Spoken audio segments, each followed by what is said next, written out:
म देखाउँछु मसँग के प्रमाण छ र त्यो प्रमाणहरू आधारहीन हो कि आधारित हो त्यो प्रमाणहरू छ। म अहिले 1 सेकेन्डमा तपाईहरुको यो बोल्दा बोल्दै म बसेरै तपाईहरुलाई देखाइदिन सक्छु। तर चिन्ता कहाँ छ भने यो घटनाहरू एक्सपोज भयो भने म त जोखिममा परे यही भिडियोले। त्यो मान्छे चाहिँ भिडियो हेर्दा हेर्दै कहीं उसँग केही नभइहालोस्। मेरो मात्रै हैन त्यो मान्छेहरुको पनि सुरक्षाको ग्यारेन्टी हुनु पर्यो।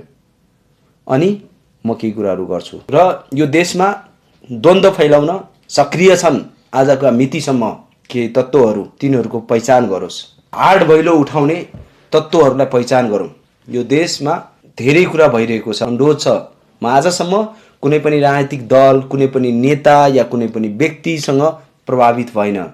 तिनीहरूसँग मलाई चाहिँ तपाईहरु कसैको झोले भन्न सक्नुहुन्न। अब यो देशमा त बडो गम्भीर प्रश्नहरू छ। मलाई थाहा छैन यो भिडियोले के असर गर्छ असर गर्दैन। तर कति हाँस्नु होला कति रुनु होला कतिले गाली गर्नु होला कतिले कमेडी बनाउनु होला। एउटा कुरा चाहिँ याद राख्नु होला है म रहे पनि म नरहे पनि एउटा कुरा चाहिँ याद राख्नु होला।